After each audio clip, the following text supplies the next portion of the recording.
Hello, everyone. We are really happy to start. We are very excited to be here with you and share some information about the new biodevices, biochips infrastructure RFP we published 2 weeks ago. And this is our agenda for today. Just a moment. Wait. Here is our agenda. First, we'll have an opening introduction by Dr. Aviv Ze'evi, VP and Head of Technological Infrastructure Division. Then Dr. Shai Meltzer will share with us some details regarding the National Program for Bio Convergence, and then I will share with you some goals and highlights from the RFP. After that, Smadar Hirsch will share details about the European funding opportunity, another opportunity. And then some partners will share their initiatives to find some partnerships from our audience, and then we have time for questions. So let's start with the week. So hello everyone. So I think there are very few faces here I'm not already familiar with, but just to make it clear, I am a VP in the Israel Innovation Authority, responsible for infrastructures, labs, research in the academia, in the industry, and joint consortium. And actually, this specific call is one of the biggest call we have ever issued regarding a new infrastructure as part of our bioconvergence program. And we are, as Yael said, already very excited. Our main goal here is to explain exactly which kind of infrastructure we are looking for. And I hope you can get a few answers for all your ideas. We do hope to establish a for-profit infrastructure that will be able to give innovative services, R&D services to the Israeli industry. So I will not continue. I will give the floor to Yael to continue from here. Thank you, everyone.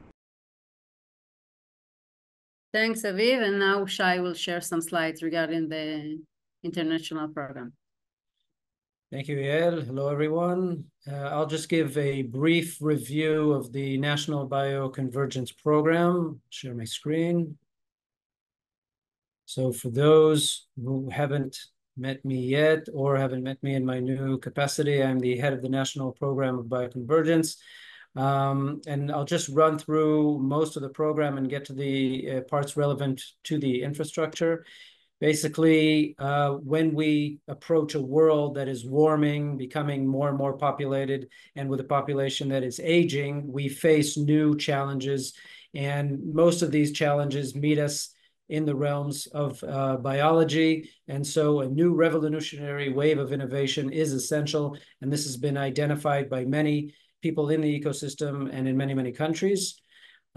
This happens together with a coinciding phenomena of accelerating technologies on biology on the one hand, with multi-omics and many other aspects of the biological research, and engineering and software and AI computing, cloud computing. And at some point they converge, and that's how we got bioconvergence, which in the past decade has been identified as the main solution generator for most of the new global problems. It meets us in the worlds of health, first and foremost, but it reaches almost every other walk of life, including food, the environment, agriculture, energy problems, construction issues, and it all comes around the world of today of biosensors and manufacturing micro-abilities. And okay, so we reached the metrics slides. Many of the world's resources go into actually biological solutions for problems and carrying the disease burden around the world, doing a lot of R&D, again, in engineering and in biology. And according to McKinsey, in a report about 4 years ago, this is a very, very large market. And it really is one of the larger markets to be looked at in the tech industry. And one may ask, so why join this market right now? And the reason for that is because we're on a curve that is accelerating, and you have to jump on this growth curve as early as possible. And so once it got going, the Innovation Authority has analyzed that Israel should play a part. And 2 years ago, the program was actually initiated in order to do so.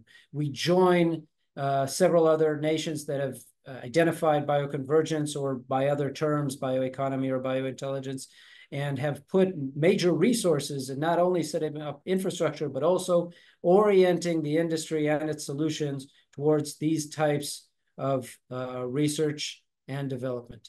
Now, Israel has always been considered a startup nation for the simple reason that we have the resources that not only per capita, but also in absolute, have taken a serious position throughout the globe in tech development.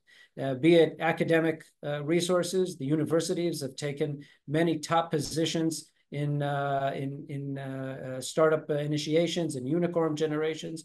The workforce in Israel is highly oriented for tech development. And so when you have human capital and good research and the orientation to set up new foundries and new startups, then we get what Israel has built as a reputation. And now we take it from the tech field, the general tech field in which Israel is well established. Over 400 MNCs have R&D centers in here. And now we're generating a movement of the talent pool from the biological world to follow suit in the tech success. Many PhD students, a lot of the workforce goes into the industry, and there's a lot of excellent research potential going into these types of solutions. We've proven a good track record on several blockbuster drugs. That's just one point, but obviously in other fields of research as well. And so what we want to do in this program is basically take the success coming out of the high-tech field and connect it to the high potential of biological research and development, hence the Bioconvergence program that has been set off to be implemented by 6 partners, the Innovation Authority here today, together with MAFAT, the Council of Higher Education, the Ministry of Science and Technology, the Ministry of Finance, and the Ministry of Health. The 5 basic points that the program touches on is straightforward research excellence that we push on, and also the cross-disciplinary R&D. So connecting the different disciplines is something that this program puts as a goal. There is the matter of infrastructure, which we're dealing with today, and we also deal with issues of building human capital resources and dealing with regulation, which this field is relatively new for, and so it requires new solutions. Regarding infrastructure, and we'll put an emphasis on this, the current RFP is actually a 3rd in a series. There have been 2 former very successful RFPs that have been executed, one in the world of synthetic biology, a cornerstone of bioconvergence, and one in the world of fermentation, which is an upscaling part of the industry, and it meets many of the different fields, requiring new innovative solutions in order to meet industry standards. Today's RFP, which touches on bio devices and biochips, is a 3rd link in a growing array of building blocks to put the Israeli ecosystem on par with global industry. I'll breeze through our efforts in putting together cross-sector R&D. We've had 6 consortia established, generating a lot of value for industry, academia, and international players as well. We've put a lot of emphasis on human capital programs, touching on a large variety and number of people that are entering this industry in growing numbers. We have supported research. We've got a lot of submissions for R&D, and I'll go through the regulatory part right now to show that basically we've picked up quite a bit of success. We have more and more companies in the bioconvergence field. There are more applications to the authority, more money is being invested into the field, and we're getting more success signals in return. And so we just started. We're working on many other things that we're putting together, projects, infrastructure, and programs. I won't dive into that, but our main message for you here is that we are very much looking forward to these new initiatives that put Israel in a stronger place, bringing infrastructure and know-how from abroad, meddling it into this vibrant ecosystem we've been putting together here, so that this returns back into the global ecosystem and the partners that we work with. Please feel free to be in touch with us, not only here today, but with the partners that you will be contacting to put these groups together. You can contact Aviv, Yael, myself. Contact details are here. Any question is fair. Any query makes sense. Anything that you need assistance with that we can help you be creative about, or look at the hurdles you feel like you have in front of you, or questions that you have on how high a hurdle may be, we will be there for you to make sure that this initiative is a success. So Yael, thank you. Back to you. Well, thank you, Shai. And now I will show my presentation. Just a moment. Okay, so now I will share with you some goals and highlights regarding this RFP. Okay, so our aim is to establish a novel R&D infrastructure and biodevices biochip center in Israel through international collaboration. We aspire to develop a biodevices biochip services center, and we would like to learn from you about the specific needs of the ecosystem, as well as your specific needs. We aim that the infrastructure will support and service entrepreneurs, companies, academics, researchers from Israel and abroad, as well as other entities who will use this R&D service center and bring the potential of bioconversion to be realized in reality. So what we are open to your suggestions and look forward to being pleasantly by your innovative thinking on topics such as biosensors, lab on a chip, organ on a chip, etc., as applied to various technologies sector, not just health. And the infrastructure will be a result of collaboration efforts between Israeli entity and the International Knowledge Center, because we know that we don't have enough relevant experience here in Israel. And we want to build something that is conceptually novel. We would like to have an international partner or subcontractor, even in a term of LOR at the beginning, as part of the application group. So we don't have strict guidelines other than wanting the infrastructure to provide the following: provide R&D services, develop unique knowledge, production capabilities for prototypes and small series, and consulting services and solutions. People all the time are coming in, so I have to. Okay, so what do you get? What will you get? The total grant for an approved application under this process will be up to 75 million NIS for the approval program. We will approve a budget for equipment, training of relevant workers on how to use the equipment, and also business development roles and activities such as event and advertising. You may also receive additional funding from the Horizon program, as Madar will explain shortly. And when the lab will open and starts offering its services, you can participate in other application as a subcontractor and secure additional funding. Yes, so this is the funding strategy. You get the grant from the Israel Authority, Innovation Authority, and then you will have to bring matching budget, complementary to the authority's grant, and also Delta funding if needed. So this is how we envision the collaboration between the International Leading Knowledge Center as a partner, consultant, or a subcontractor, and the Israeli entity. They will work together to establish the infrastructure that will provide R&D services, and they will be responsible for operation, training, biz dev, research group, etc. The Israeli Innovation Authority can assist with funding through this opportunity, and also R&D services in the future. We understand that this gathering for the Israeli entity includes several companies from various sectors who can collaborate to build this dream together. However, the important thing is for the applicant to be an Israeli institute. It's very important.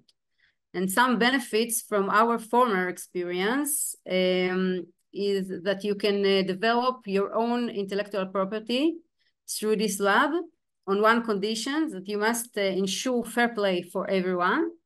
And the second one is that you don't have to build and buy all the equipment from day one. You can start by addressing specific needs, privileging that it must be a generic solution, which can be used by other companies in the future. So some of the application process. Application can be submitted by September 25th at 12 noon. Application submitted after this deadline will not be accepted. So put your intention. The application must be submitted only through the personal area on the Hebrew website of the Innovation Authority. You can get there through the program webpage. The instruction of the benefit program and the relevant procedures should be read carefully to ensure compliance with the threshold criteria details in the full version. And at the end, you have to fill two files, the applicant Word file and the Excel budget file. And both of them based on specific procedure. And we may have another meeting at the beginning of September to explain all of these details if you wish. So as you can see, we are currently in the middle of the RFP period. This is our timeline. By September 25th, you will need submit your applications, and we will make our decision during this December. That's all. Thank you, everyone. You can see here all my details and be in touch after that. So now we will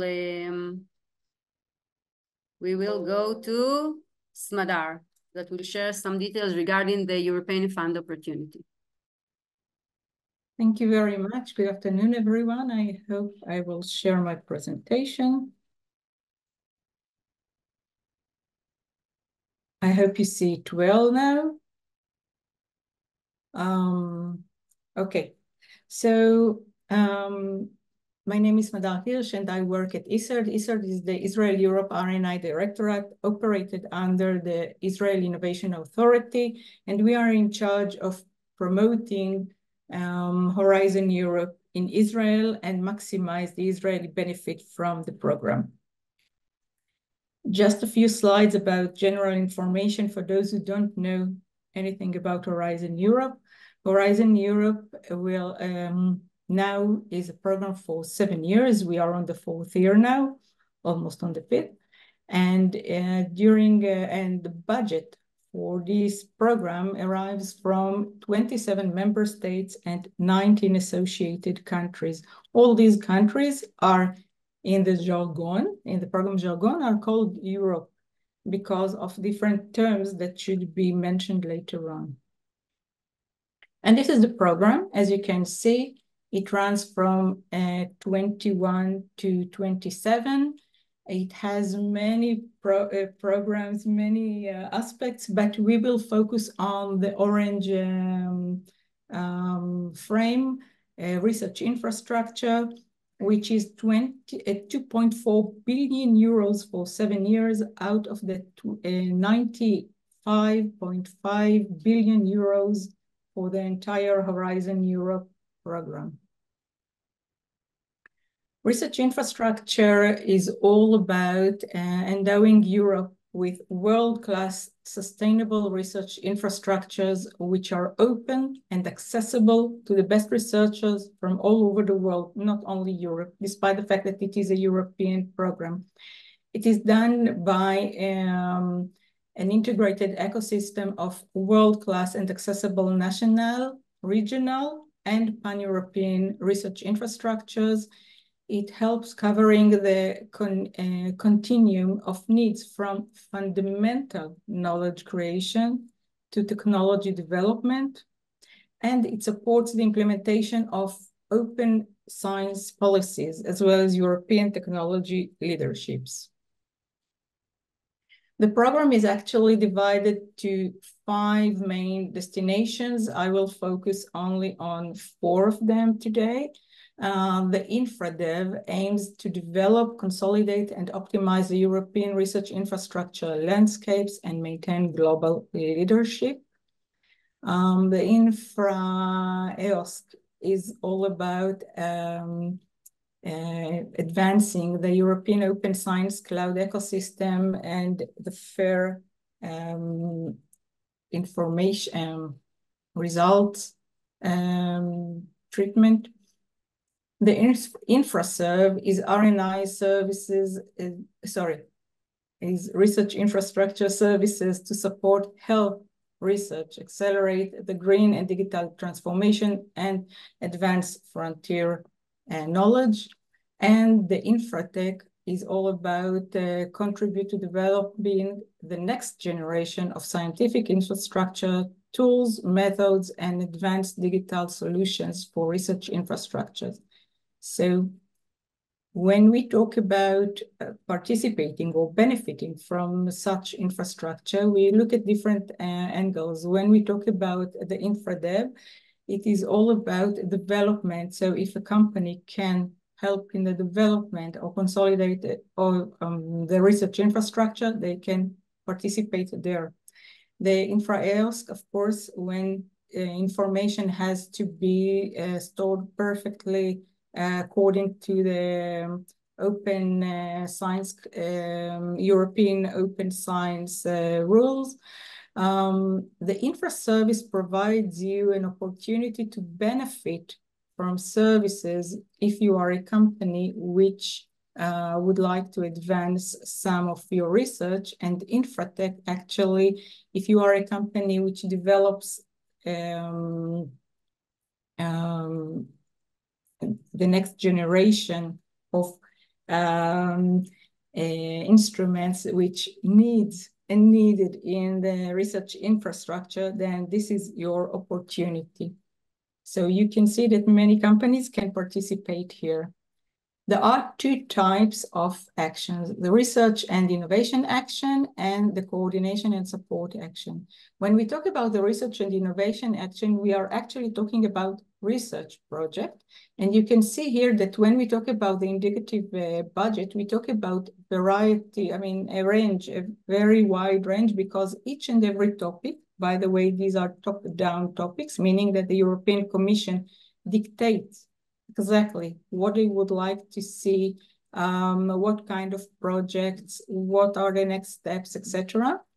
So they also say how much funding they will give to each and every topic, each and every call. So you can see that there is a variety. But when we talk about the budget per topic, we also have to remember that it is more than one. In many cases, it is more than one project that will win. And as a result, the budget per project for all the consortium is about 5 to 15 million. In some cases, in some of the topics, you may see that the funding rate from the European Commission could be up to 80%, and the rest should be covered by the participants. It also happens that in some topics, there are at least there are additional conditions. For example, one which is very popular is that at least one of the ESFRI landmarks or ERICs should be used. The ESFRI is actually the European Strategy Forum on Research Infrastructure, and the ERIC is European Research Infrastructure Consortium. So they should be in a way involved in the new project. The number of projects which are expected to get funded, as you can see, varies as well by the topic. And you can see that the next call is expected to be open in May and closed in September 2025. That's the reason why I speak so generally about these issues. And I guess next time when you are more interested in such an opportunity, we will be able to talk more specifically about the opportunities for you. The other type of action is coordination and support action. I wrote everything here because you will get the presentation, but sorry, but I will not say too much because it is not about the research. It's more about the policy. It's about raising awareness and other types of activities, which I guess companies are less interested in such activities. Yet you have here also the information in case of need.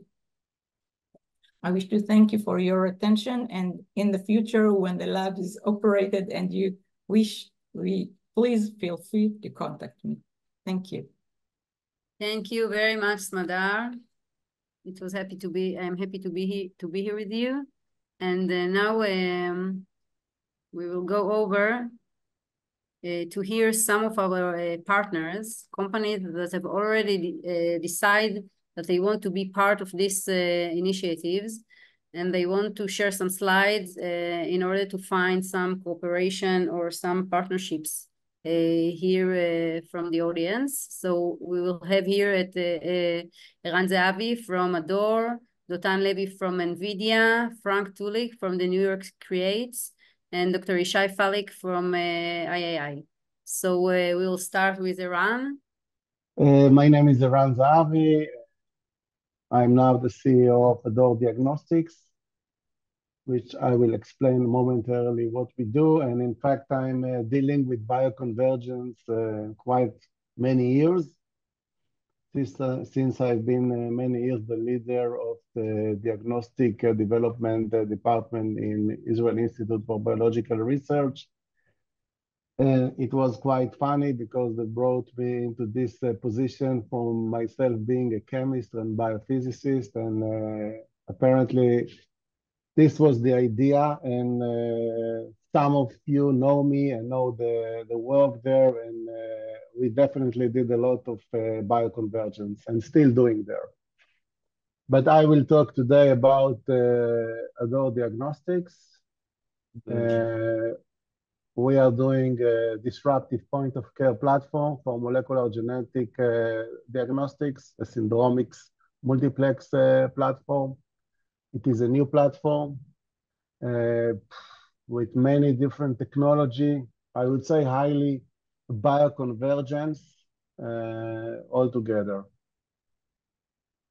In a nutshell, the structure of the company now, Adore Diagnostic is established in Italy several years ago.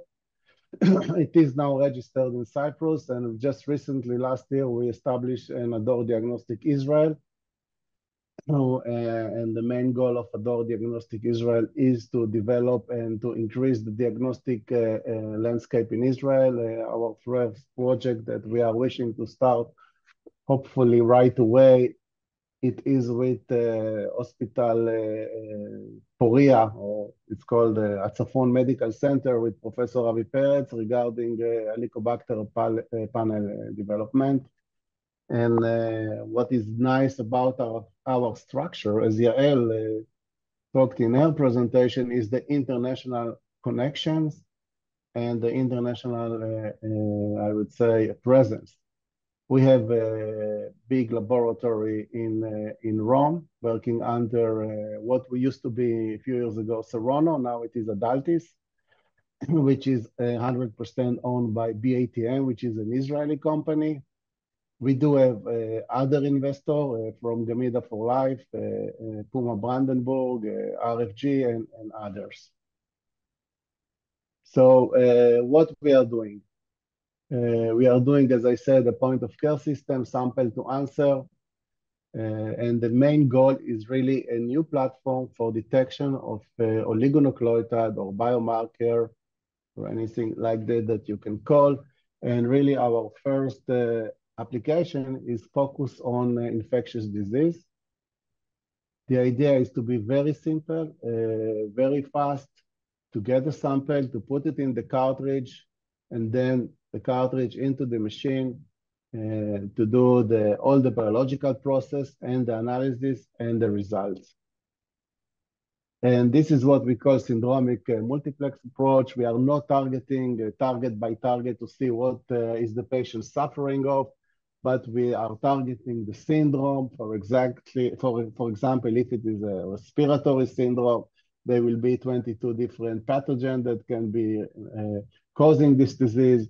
or meningitis. There are other pathogens for sepsis, tuberculosis, and other disease. So as I said, this is a very complicated system, very bioconvergence, and it includes three main pillars of technology. First, it is the biology, which is what we are doing is a multiplex isothermal amplification of the target. Then there is also a very unique technology about the cartridge, which I will show, which made all this system fully sample to answer, and as well as the sensor, the multiplex sensor. And I'm not even talking about the machine that you see here, which is also quite a lot of technology. And just let me say now, all of this new technology and innovative technology we are doing mainly in Germany, in the US, and in Italy, with the best supplier and the best designer this field. So we have a very for those technology. What we are doing in the biology, we are doing, as I said, isothermal amplification. There is an isothermal preamplification step, which is currently now under new IP that we submitted. There is a set of designs specifically to the panel of target. So when one of those padlock or circular probe will meet, as you see here, let me get a pointer just a second. When one of the circular probe will meet its target, it will hybridize, and then you will get a ligation, and you will get a closed circular probe, which will cause a very rapid and intensive rapid amplification, what we call the rolling circle amplification. Then you are cutting it, labeling, and you are using our unique sensor to detect what was the target.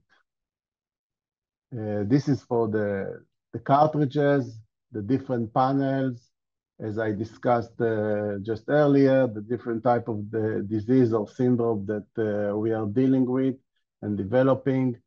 Currently, a respiratory panel is under validation study in Poriya Hospital, and from September, it will go into the National Center of Infectious Disease in Italy in Rome, in Spallanzani. And as I said, Helicobacter pylori will start in Ador, Israel, with the collaboration of Atzafon Medical Center in Poriya. The sensor is another pillar of technology. It's coming from a company named Nanogen in San Diego from the 2000. I will not go into the detail, but what we are having here is a set of electrode, microelectrode. In this sample here, you can see on each sensor 100 electrode, but now we are designing 122 electrode. Each electrode is coated with a gel. Inside the gel, there is a specific captured DNA. So in the moment where the target is amplified and coming to the sensor, it will hybridize to the correct electrode. And what we are doing here is using the electricity or the electrophoresis forces in order to make this connection fast. And so we can do in 30 seconds to get all the DNA collected on the gel, and then very rapid sensing. So you can see here just a few samples of some of the results from the respiratory panel. You can see here the detection of Legionella, Pneumophilia, Bordetella pertussis, Mycoplasma, Chlamydia, and there are many other results that we just published in the last clinical validation in Poriya, and later on we will publish from the Spallanzani Hospital test. So, and of course the IP and in all the field of, where is it? Sorry. In all the field of this technology, the sensor, the biology, the cartridge, very, very complicated, very interdisciplinary. And Iran, you have 2 minutes. 2 minutes. So I will just say, because this is a specific of the company. As I said, there is now Ador Israel with a very big laboratory in Rehovot. We are very experienced with biosensor, microfluidics, machines, engineering, software, electronics, and having all of this for the biology work and for the real diagnostics world. It will be very well in order to make this bigger and accessible to other projects and companies in Israel in order to enhance this type of industry in Israel, because now we feel quite alone in Israel. We don't have support from Israeli company. All we do, we need support from European or American company, and we will be happy to have this opportunity. Thank you. Thank you, Eran, very much. Thank you very much. And now we will pass to Dotan from NVIDIA. Okay, everyone. My name is Dotan Levy. I'm leading the architecture group in NVIDIA, dealing with advanced technology. And I'm not a Bio Convergence guy. I know actually probably less than anyone here on the call on biology. But I do know something about computer architecture, and this is what we are going to talk about. NVIDIA offering this proposal a new platform that's supposed to ease and speed up the development for those kind of projects. It's not a guess. We know that it will ease and speed up because we've done it in a medical devices field, and we done it with robotics, and we done it with a lot of other fields where we have sensors. And the sensor used to have a big FPGA or a big machine that doing the processing for them. And when we transform them into this new computer architecture, everything speeded up. So I'm going to, in a few minutes, just highlight what we want to achieve and what's the platform and what's the goal. So there are multiple workloads where you have known and predicted workload. You need a lightweight networking or connectivity to pass the information from the sensor side to the compute node itself. You need to keep, we think it's a goal to keep as much wisdom as possible in software, because software is agile and very easy to develop and upgrade. It needs to be, in some cases, very low latency, because those are either medical things that doing real time, or robotics that handle a manufacturer, or whatever it is. It's a general platform. It has to be real time because we are dealing with real life phenomena, and we need real time response as well as synchronization. It needs to be scalable, so you could connect one sensor or millions of sensors to the same platform. It needs to be cost effective at the end when you go to production, not at the development phase. Allow you agile development, as I already said. Cloud ready, maybe this is a buzzword for you, but we can skip it by now. It's very compelling for other domains. It has a built-in AI scalability, which means that you can easily use AI models to go over your data, your images, and you don't need to port those open source AI model or even the paid one, existing one, which are state-of-the-art, into an hardware and FPGA. You can use them as is easily. And it's a production-ready medical-grade platform. The idea is that we have one compute platform that has many form factors. It could be very small, and then it will come as our Jetson Nano or as the AGX. And it could be an enterprise thing, which is our IGX. And if you go to cloud or data center, it will be EGX or BGX platform, but they all have the same interfaces, the same software arc, which means that everything is portable for one another. And when we deployed our specific software stack, which we called OSCAN, we get all those hero numbers, super low latency, scalability, multiple nodes with I/O, and so on. There is already so many success story with this platform, so I don't think I'm not in the position like 2 or 3 years ago where we need to kind of justify the faith that we have. But I do understand that in a new field, every new field comes with its own risk, with its own use cases, and I want to emphasize the following. Like we did with previous domain, every domain when we started was new, and our first medical was new and scary. Also in this domain, we are here to support. We don't think that this is like off-the-shelf product, but we believe that it has more than 90% of what you need, and we are here to adjust. What is that we need? What does it make it AI for medical device? It makes it AI for medical device because you can deliver your sensor data in less than 1 microsecond in a very easy and cheap transport layer into a GPU platform, and then you connect it to CUDA. That's what makes it AI, right? AI, scalable AI. So you can deploy AI models very low at your pipeline and not very late, and your AI models are very agile in the same cadence of the market. And we know that we have done a lot of we have done some modification when we moved from one domain to another. For example, we started with video streaming in some domain, and when we moved to industrial manufacturing, which is multiple cameras, scan cameras, we did a modification, and it succeeded. And when we moved to medical devices, there were plenty of use cases, and we needed to develop another transport layer, and we did it. So we don't think it's a zero touch, and this is a research project for us as well.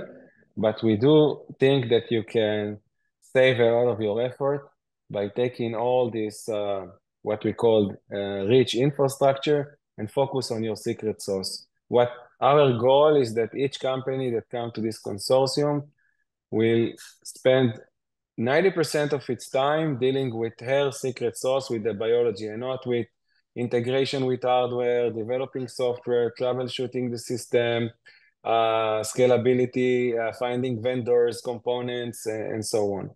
I also want to mention that there is another value in this platform that will come sooner than later, and not in the second or third phase. Sometimes companies that starting this idea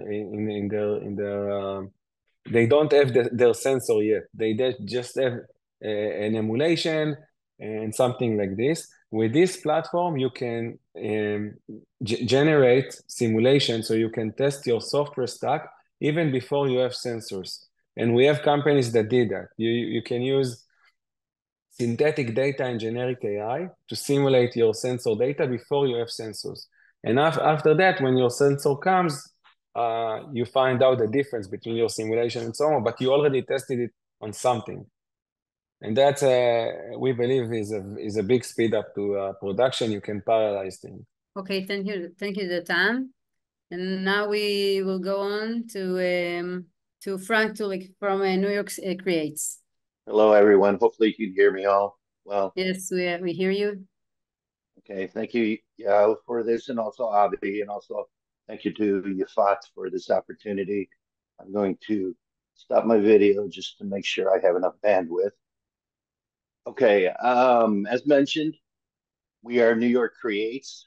We stand for the Center for Research, Economic Advancement, and Technology and Engineering Services. We are a 501(c) not-for-profit organization that has been managing what is called the Albany Nanotech Facility for the last almost 10 years. The Albany Nanotech Facility has been in operation for 25 years. Our main focus is an open access, public funded research and development facility for advanced semiconductor research and also adjacent technologies. Some of those adjacent technologies would be like the nanobio and other technologies that are advancing today. We have the name New York in our name, but doesn't necessarily apply. We are New York focused. We are focused on a global footprint. In addition to that global footprint, we're working with multiple organizations, and I'll talk to you in a little bit, across the globe to advance the semiconductor industry, and not just the advanced technology, but also sustainability for the climate, as mentioned, and also workforce and training, which is very key, and why it's very important for us to partner with Israel because of the human capital. So this is a snapshot of our facility here. We have a number of 300 millimeter advanced semiconductor research fabs. We are actually in the process of building a brand new fab, since we are at the point where much of these fabs are filled. And so we will be breaking ground soon on an advanced 300 millimeter, 50,000, additional 50,000 square feet. We have a number of members on site. All of the top equipment makers have presence on our site and do advanced equipment research, as well as a number of large IDMs that do work in our facility. You can see here, in addition to that, we have a number of small to medium companies and startup companies that do research in all our various facilities. Down here on the upper right below this triangle building was the initial building, was built over 25 years ago and started as Albany Nanotech. That is the only 200 millimeter facility in where we do much of our nanobio research through the University of Albany's Nanobio Center.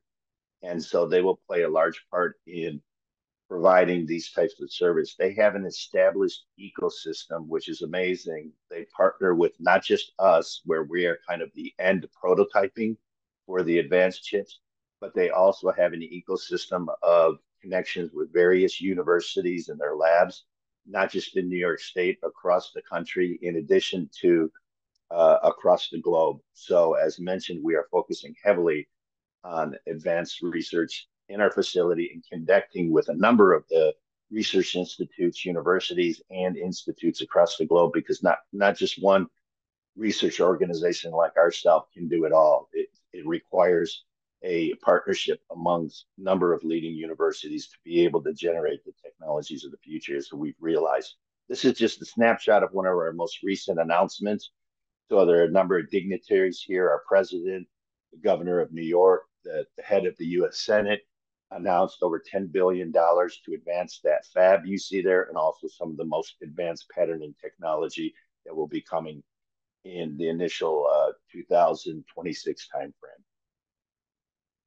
So this shows some of our partners, some of our on-site partners, a lot of our government partners, but to the lower right, the key one, the key partners you can see here are institutes similar to us in Europe, in Korea, in Japan, Europe. We have a partnership also with Israel Innovation Authority last spring, and we're looking to see, it's an MOU, and so we are looking to see how we can grow that partnership that we've had for almost over 15 years with Israel. A lot of these partners here, the equipment makers, all have presence in Israel, doing research and manufacturing, and we are engaged with those partners also in Israel. So we're very familiar with the Israel startup nation, partnering with many companies out there, and we're looking to see how we can continue and advance this startup. And this nanobio, we believe, fits very well in our capabilities here. This is a list of our capabilities. You can see nanobio is one of them. Neuromorphic is one. All of these technologies here, we believe, and we know, support the nanobio chips and nanobio type research, because they leverage in many different facets, depending on the technology you're working on, these various technologies here. As mentioned, we have our research centers, and in our research centers, it's not just cutting edge front end semiconductor research. We have 2 packaging centers that do research. One is focused on integrated silicon photonics research, and photonics has really been a driver in a lot of some advanced nanobio chip sensors. And we also have our own HI center in the Albany region, which is supported by one of our largest partners, IBM, and our other partners and equipment makers. So we have the capability to not only do the advanced chips, but in cases like the nanobio, and as the NVIDIA speaker mentioned earlier, being able to bridge these chips together, because you can't do it all on one chip, and bridge the power of the computing of the technology that we have with the nanobio chip. These are just some technologies. I won't go into it, but I'll show you here. We've had a very successful program which we ran, call it our neuromorphic computing program, because it's actually trying to simulate the brain neuron.